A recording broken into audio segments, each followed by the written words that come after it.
Lagos.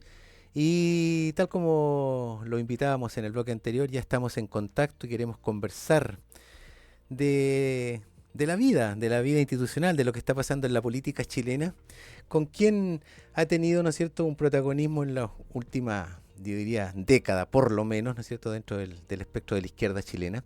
Y hoy se encuentra, por cierto, en una situación compleja, que está enfrentado a los tribunales y queremos justamente en ese contexto de lo que está pasando hoy día, ¿no es cierto?, con los tribunales, con las propias instituciones de la justicia, con las instituciones políticas de la República, queremos conversar con él y conocer su opinión. Estamos con el exalcalde de Recoleta, sociólogo y arquitecto. Bienvenido, Daniel Jadue. ¿Cómo está usted, Daniel? Buenos días. Muy bien, Eduardo. Mucho gusto de saludarte. Un abrazo a ti y a todas y todos quienes nos escuchan y quienes hacen posible el programa ahí en producción. Bien, gracias, Daniel, por estar con nosotros y aceptar una conversación, ¿no es cierto?, en esta mañana de viernes, cerrando enero.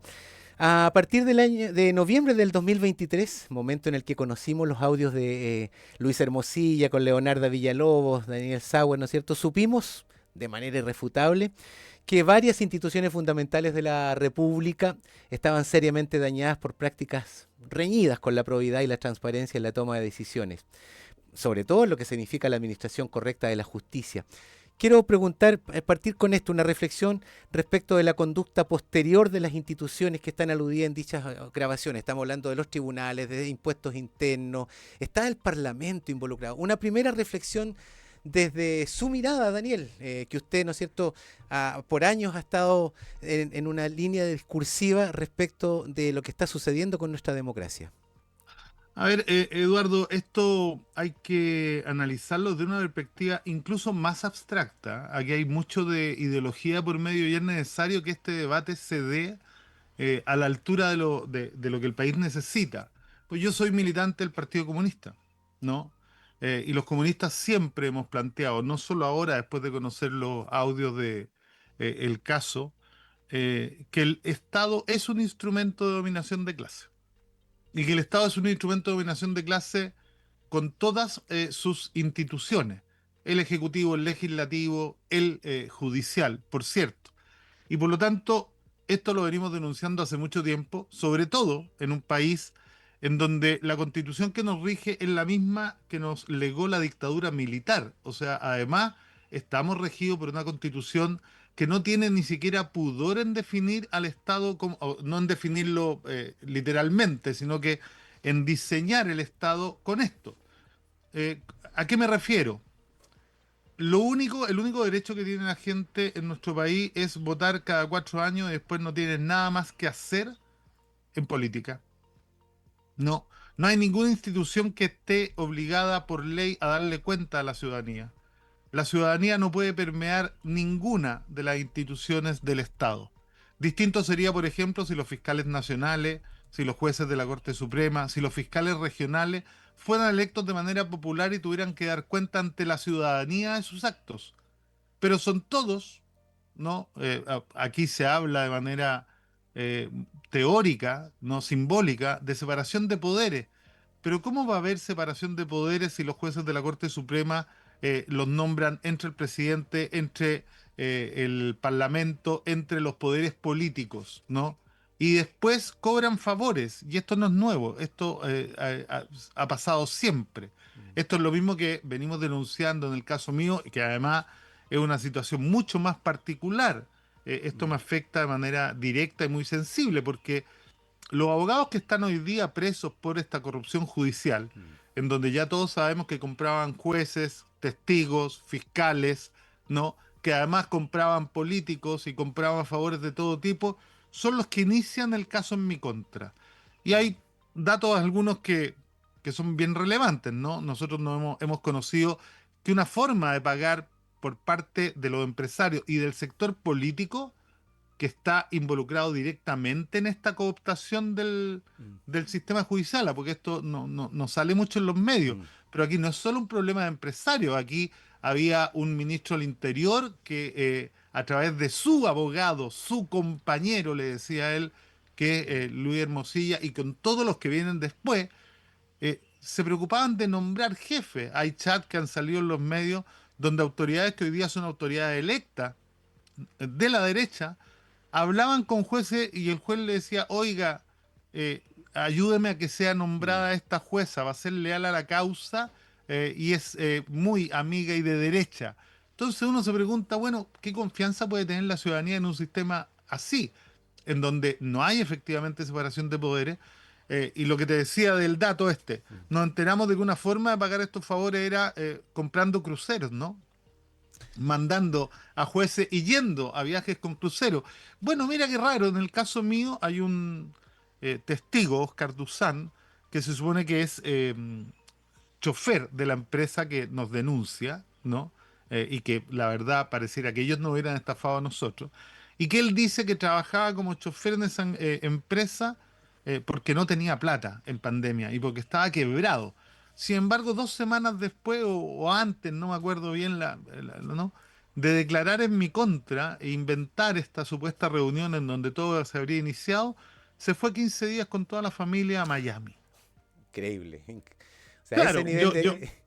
yo me imagino, yo me imagino que Oscar Duzán, un chofer que dice no tener trabajo y no tener pega y estar en muy, no van a ir con un chofer a un crucero, pero sí le pueden pagar un viaje a la familia. No, No, mira, no estoy diciendo nada ni estoy acusando a nadie. Lo que digo es, son los hechos. son los hechos, pero mira qué raro. Sí. Al Ministerio Público nunca le interesó investigar esto. Mm. Salieron los chats en donde decían, vamos a montarle una acusación de corrupción a Jadwe.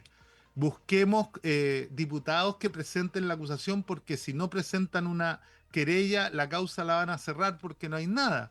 Busquemos un candidato a alcalde que se querelle contra Jadwe, alguien que quiera ser candidato a alcalde en Recoleta. Todo eso pasó. Se querellaron los diputados, se querelló uno que fue candidato a alcalde que ha perdido toda su vida, todas las elecciones a las que ha ido, ¿no? Y efectivamente al Ministerio Público, que tiene obligación de objetividad, de analizar todo lo que fortalece la acusación, pero también lo que fortalece la defensa, no le interesó nunca, Mm. nunca investigar lo que fortalecía a la defensa. Y hoy día nos damos cuenta que hay fiscales que salen de la fiscalía, ¿no? Y que se van de ministros de un gobierno de extrema derecha.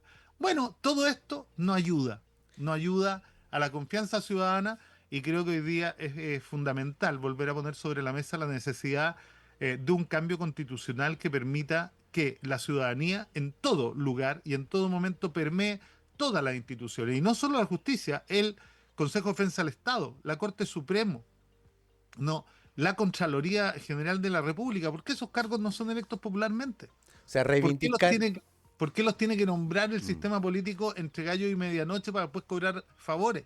O sea, usted de alguna manera reivindica el reposicionamiento de la soberanía popular, de ese pacto social histórico del que hablaba Montesquieu Bueno, y Rousseau. a Oiga, ver, pero en este país donde ya hace más de 50 años que no tenemos ese pacto, ya mm, lo histórico es lo otro. ¿No? lo histórico es lo otro, tiene razón. Oiga, en junio del 2024 usted ya fue detenido y desde entonces enfrenta un enmarañado tejido de acusaciones que lo mantienen procesado.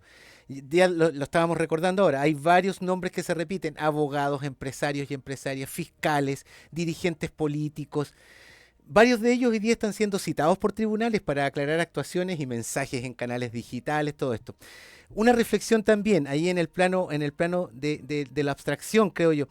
¿Qué pasa cuando hay estos altos personajes, personeros que están, se declaran servidores públicos por el bien común, sin embargo entran en estos laberintos absolutamente oscurantistas? ¿Qué le queda a la sociedad? ¿Qué nos queda como sociedad chilena, Daniel, en este tema? Tiene mucho que ver con lo que hablábamos primero, Eduardo. ¿Por qué? Porque si no hay ningún mecanismo en donde el pueblo, los pueblos de Chile, fiscalicen, ¿no? Y se entregan las fiscalizaciones a los que nombran ellos mismos, y son todos amigos. Por ejemplo, en el caso que estoy yo, la fiscal es nuera de un senador de un ex senador de la República que hoy día es ministro de Vivienda, el senador Montt. El que financia la deuda para que no llegáramos a juicio de la empresa que nos pidió la quiebra es Fernando Cazorla. Y Fernando Cazorla, cuando allanaron las oficinas de él, encontraron afiches de campaña del senador Monte hace mucho tiempo. Entonces, el financista del senador, que es suegro de la fiscal que me investiga, que además concuñada de un dueño de una cadena de farmacia, que es socio con Sokimich en una cadena de farmacia. Demandan a la Asociación Chilena de Municipios con Farmacias Populares. A lo menos a mí me parece sospechoso, a lo menos, ¿no? Entonces, cuando no tenemos posibilidad, por ejemplo, mira, además que grave, ¿ah? Imagínate que un acusado de múltiples delitos sale completamente liberado, y que después el país tiene que pagarle una indemnización por todo lo que pasó. Yo llevo 20 meses ya privado de libertad. ¿Tú crees que el fiscal que llevó la causa sin objetividad y con todos estos conflictos de intereses le va a salir algo de su bolsillo? No, pues pagan todos los chilenos la indemnización. Entonces además les sale gratis hacer lo que quieren porque nadie los fiscaliza, no le tienen que dar cuenta a nadie y además aquí hay un tema peor. Conoce el tema de la Universidad de San Sebastián, ¿no? Sí, claro, La que pagaba los 17 millones por media a una jornada. ex ministra que además tenía contratado al fiscal nacional durante un tiempo actual, que tuvo contratado al fiscal regional de la región metropolitana, Javier Armendáriz, durante mucho tiempo, que además tiene contratado a varios cónyuges de varios jueces, ¿no? Y varios fiscales han pasado y han sido profesores ahí. Tiene un conflicto hace mucho tiempo con la municipalidad de Recoleta, eh, por este edificio construido al margen de la ley que todavía no, la municipalidad, la dirección de obra, no ha querido recibir, porque está hecho al margen de la ley, incluso con una confesión de cohecho de por medio. Y mira qué extraño, el que era presidente del directorio de esa universidad era el mismo ministro del Interior que tenía contratado en su oficina a todos los abogados querellantes de mi causa y que además tenía contratados los fiscales superiores que llevan la causa. O sea, no hay pudor siquiera. ¿Por qué? Porque están blindados. Porque nadie tiene que darle cuenta a nadie. Y esto es un problema de un sistema que es una comedia democrática, pero que no tiene nada democrático. La democracia no solo se verifica por los procedimientos electorales, sino que por los grados de participación de la ciudadanía en la toma de decisiones. Y eso en nuestro país no existe. Daniel, en los últimos 2 años hemos conocido de reiterados casos de alcaldes y alcaldesas y particularmente su caso ha servido para poder a extender hasta la izquierda el tema de decir de que todo el espectro político y los alcaldes están hoy día en la mira y muchos de ellos están en juicios, procesados por apropiación indebida, por mal uso de recursos públicos. Pero hay diferencias. Quisiera escuchar de su voz en qué se diferencian los casos suyos, por ejemplo, de los casos de Maipú, Viña del Mar, Vitacura, o el mismo caso de Puerto Montt, de un alcalde militante socialista que hoy día también logra finalmente salir con la diaria, tiene una prisión nocturna, Gervoy Paredes, a propósito de que necesita trabajar y su salud y todo eso. Pero Oye, dicho sea de paso, que es lo mismo que yo he presentado en numerosas oportunidades para pedir reducción de cautelar y a mí no me la dan. no dan, no Hoy día hay. los alcaldes están pudiendo trabajar, no es el caso mío, me la arreglo trabajando desde la casa, pero hay una diferencia muy evidente del trato de la justicia. Pero tú preguntabas, ¿qué es lo diferente? Sí, pues de los. Bueno, mira, en mi caso no hay ninguna acusación ni de apropiación indebida, ni de lavado de activos, ni de utilización de platas para fines políticos, sino que la acusación es que mis actuaciones, supuestas además porque yo no tomaba las decisiones, habían secretario ejecutivo a cargo de la administración diaria de eso, y quien entiende la política sabe que la función política y la función administrativa en todas estas instituciones están separadas, ¿no? Pero la acusación es que las decisiones que tomé en pandemia, ¿no? Le provocaron daño patrimonial al Estado. Compras de mascarilla. eh, yo lo recuerdo muy bien, ¿no? En tiempos de pandemia la única forma de salvar vidas era comprando mascarilla, alcohol gel, lavándose las manos y distanciándose socialmente. Entonces, una autoridad que en medio de una pandemia, con un estado de necesidad, con un estado de incertidumbre, además tal como había en nuestro país, que acepta cuando alguien de su confianza le dice compramos mascarilla, ¿no? Y las paga, yo por lo menos considero que no tiene ningún delito. De hecho, ya hay un caso de unas cajas de mercadería en Iquique en donde todos fueron absueltos por una acusación muy similar, porque dicen, mira, en un momento de necesidad, claro, la fiscalía no tiene el mandato de cuidar la salud de las personas, pero los alcaldes sí las tenemos, los gobernadores también, Mm, ¿no? Comprar audífonos o comprar glucómetros, que están todos en manos de la gente que, para la cual se compró, ¿no? Y haber pagado en pandemia sobrecosto, cuando las mascarillas mm, no existían en ninguna parte y había un sobrecosto general. Entonces yo creo que hay una diferencia fundamental, además hay una diferencia en los artículos que se compran. No sí. compramos ni peluches, ni compramos joya para regalar, no, compramos medicamentos, compramos glucómetros para poder, y además por una solicitud del Ministerio de Salud que decía durante estos 2 años, hemos tenido votado a los crónicos, necesitamos que las municipalidades hagan acciones innovativas que permitan aumentar el autocontrol mientras esto se regulariza. Comprarle glucómetros a la gente, comprar 2.000 glucómetros donde tú tienes más de 10.000 pacientes diabéticos, para que la gente aprenda cómo le impacta cada cosa que come y se pueda medir 2, 3 veces al día. Mm. Además, a un precio significativamente menor a lo que ofrece el mercado. Bueno, la fiscalía dice que eso puede constituir fraude al fisco. Nosotros estamos convencidos que vamos a ganar este juicio y que lamentablemente después vamos a perseguir las indemnizaciones que van a pagar todos los chilenos por Mm. este gustito que se ha dado la fiscalía en el caso nuestro. Oiga, en ese mismo sentido, usted fue candidato presidencial, precandidato presidencial en 2021, intentó ser candidato a diputado en la elección pasada también. Sin embargo, la condición judicial terminó por impedir dicha postulación, cuestión que no ocurrió en el caso de otros postulantes al Congreso. ¿Cómo analiza el rol de la Administración de Justicia en temas de candidaturas, Daniel? A ver, Eduardo, es que yo creo que tu pregunta tiene un pequeño matiz y un error. A ver, No es mi condición judicial la la que me que impidió ser candidato. Es una decisión arbitraria del Tribunal Electoral y del CERVEL, que son instituciones políticas. me puse la Porque, pregunta como un ciudadano que miraba titulares. Ya, acepto, en claro, ese sentido acepto que hay pero una... no es mi condición Mm, judicial, porque otros candidatos en la misma condición judicial y en una condición incluso más avanzada mm, fueron candidatos incluso presidenciales sin ningún problema. mm. De hecho, yo estoy recurriendo a la Corte Interamericana que ha condenado a varios países porque ya es ley y es parte de los tratados internacionales que Chile dice respetar, que ninguna persona puede ser privada de sus derechos políticos salvo que tenga una condena Afirme. activa Ya. y afirme además. Y nada de eso había. Entonces, habían varios otros candidatos que estaban Mm. en situaciones similares y que nadie los sacó del sistema. Por lo tanto, aquí hubo una decisión de un Trisel que además se contradijo respecto a una decisión que tomó hace 4 años.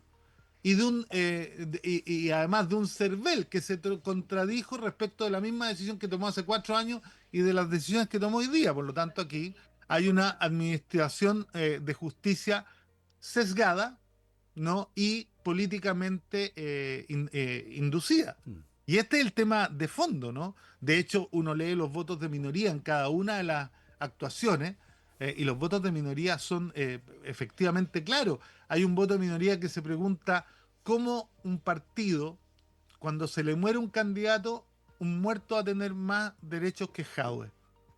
Porque hasta 8 días antes de la elección, si un candidato se muere, el partido lo puede cambiar. O sea, O hay sea, situaciones mucho más delicadas, mucho más complejas, situaciones judiciales absolutamente distintas y complejas. Por ejemplo, un candidato presidencial que lleva 8 años en juicio, que estaba en medio del juicio, no solo acusado, y fue mm, candidato presidencial. mm. Ahí está. Entonces, O sea, aquí hay una distinta vara y por eso que yo vuelvo al principio. El Estado es un instrumento de dominación de clase y ocupa la justicia, tal como lo dijo la consejera, ex consejera del Consejo de Defensa del Estado, María Inés Orbis, cuando renunció a ser consejera, dijo: el Consejo de Defensa del Estado está absolutamente politizado, sirve para blindar a los amigos, para perseguir a mm. los enemigos y para provocar justicia en algunos otros casos. Es brutal, No, son, es impactante lo que declaró esa ex o consejera, sea, sí, pues. No sé, o sea, a confesiones como esa o a reflexiones como esa, evidentemente, creo que la sociedad chilena tiene un tremendo desafío. En poco más de un mes asume el presidente electo José Antonio Kast. ¿Cuáles serán a su juicio, Daniel, las postales más significativas del primer año de esta administración de Kast en un contexto, ya decíamos, de presiones geopolíticas y económicas mundiales y regionales y con un partido republicano novato en la administración del aparato público? Hoy día no hay una coalición, hay un partido que ha invitado a otros partidos a ser parte. Un par de tips de cómo usted ve este primer año Bueno, de instalación yo de por la lo derecha menos, dura. a ver, lo que he logrado percibir, a mí no me gusta hacer política ficción, yo voy a esperar a que asuman Ya.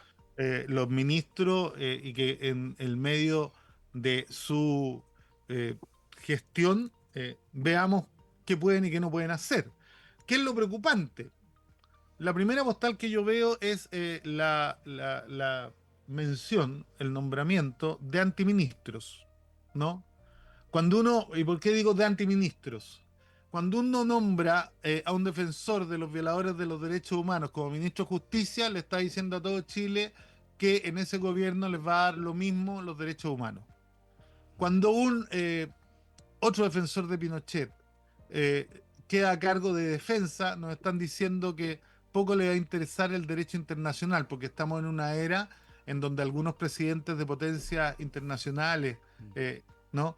Están dando de baja el derecho internacional, ya les da lo mismo, secuestran presidentes como secuestraron a Jorge Glass en la embajada de México en Ecuador hace un par de años, ¿no? Entonces, son señales preocupantes cuando eh, alguien pone de ministro de Economía a alguien que hacía informe en derecho para defender la colusión, bueno, está diciendo que a este gobierno le va a interesar mucho más que el bien común, la ganancia privada, ¿no? Y que va a permitir cualquier cosa desde la política y que va a impulsar cualquier cambio que ponga la ganancia privada por sobre el interés común. Un dato no menor, este anuncio de que van a quitar, a resolver el tema de la permisología. La permisología, que es un concepto que ha puesto la derecha para criticar el cumplimiento de la norma, ¿no? Que está referida a la protección de los trabajadores, a la protección del medio ambiente, a la protección de la ciudadanía. Para ello es un problema. Entonces, ¿qué postales veo yo? Primero, conflicto de intereses. Cuando uno pone a un canciller que viene de empresas multinacionales y que tiene intereses con otros países, entendemos que las relaciones van a estar centradas no en el derecho internacional, tampoco en la soberanía, tampoco en el respeto mutuo ni la cooperación internacional, más allá de lo que se diga, sino que en la facilitación de los negocios entre el capital transnacional y algunos capitales chilenos que forman parte también de los capitales transnacionales. Cuando uno pone eh, o sea, cuando da todas estas señales y además privilegia personas que vienen del mundo empresarial, y esto no lo digo yo, lo dice Pablo Longueira, que es un líder histórico de la derecha, va a cometer los mismos errores que el primer gobierno de Piñera, dijo Longueira, que quiso partir dándole un pendrive a todos sus empresarios ministros y después los tuvo que cambiar por gente con experiencia política. Entonces, yo me imagino, y algo que le pasó a este gobierno, al actual gobierno también, esto de tenerle tanto desprecio a la política que le permite pensar que uno puede poner a cargo de instituciones tremendamente importantes de la política a personas que no tienen experiencia política, que no tienen trayectoria, que no tienen historia y que no tienen además militancia. Entonces, la verdad es que uno pregunta, ¿y a quiénes responden? Esto ya nos pasó, acuérdese Sí, el claro. viaje Temucuicui de la ex ministra del Interior, Isca Siches. Entonces, yo digo, mira, a veces se le tiene desprecio a la política y se piensa que es tan rasca la actividad que la puede hacer cualquiera. Y segundo, hay mucha arrogancia en algunas cosas porque hay gente que sin experiencia cree que puede hacerlo mejor que los que tienen experiencia. Entonces, ¿qué postales veo? Mire, un gobierno con harto conflicto de interés, un gobierno que va a cometer errores no forzados desde un comienzo, que ya los cometió, ¿no? Fue a Perú a plantear el corredor humanitario, le dieron un portazo, ¿no? Quiso nombrar un ministro de minoría, se le cayó porque la empresa a la cual en donde él trabajaba lo informó antes que el Sí, presidente, claro. ¿no? Pero además prometió que iba a disminuir ministerio y no pudo hacerlo porque los partidos que forman parte y todas las fuerzas y todo el aparataje empresarial le dijo, no, pues, ¿cómo nos va a quitar cargos? ¿Cómo nos va a quitar cuotas de poder? ¿Y cómo hacemos los sueldos? ¿Y cómo?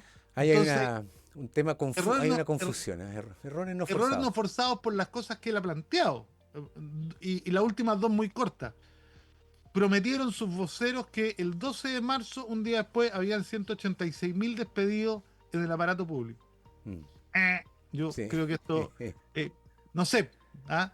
El mismo vocero dijo que los 6.000 millones de recortes, si contaran dónde lo iban a hacer, se incendiaría el país. ¿De qué estamos Entonces, hablando? Sí. ¿qué han dicho ellos? ¿No? Yo tengo la percepción de que no va a ser un buen comienzo si, y solo si, cumplen lo que prometieron. Ahora, yo creo que no van a cumplir nada de lo que Yo prometieron. creo que van a tener que hacer adecuaciones tácticas, diríamos. Daniel Jadwe, quiero agradecer el tiempo suyo para poder conversar con nuestra audiencia que es la región de los lagos. Y por cierto, esperamos volver a conversar seguramente avanzado esta nueva administración de José Antonio Kast, porque también es importante, los partidos políticos, las instituciones políticas en nuestro país seguramente tienen que mantener y hacer un esfuerzo por evitar ese resquebrajamiento que toda la ciudadanía lo ve tan encima, tan encima. Así que gracias pues Daniel por acompañarnos. Gracias a ti, Eduardo, por esta llamada y un abrazo a todas y a todos quienes nos escuchan y quienes trabajan en esa radio. Saludo de varios amigos suyos, entre otros Roberto Abrazo. Hurtado, que está escuchando esta hora, dice Roberto Hurtado. Así mándele que, mis saludos saludos también. y a otros más. Ya Gracias los Daniel, veré. hasta pronto, Un que esté abrazo. muy bien. Chao, chao. Nosotros a esta hora vamos a la pausa, primer café de cooperativa y volvemos.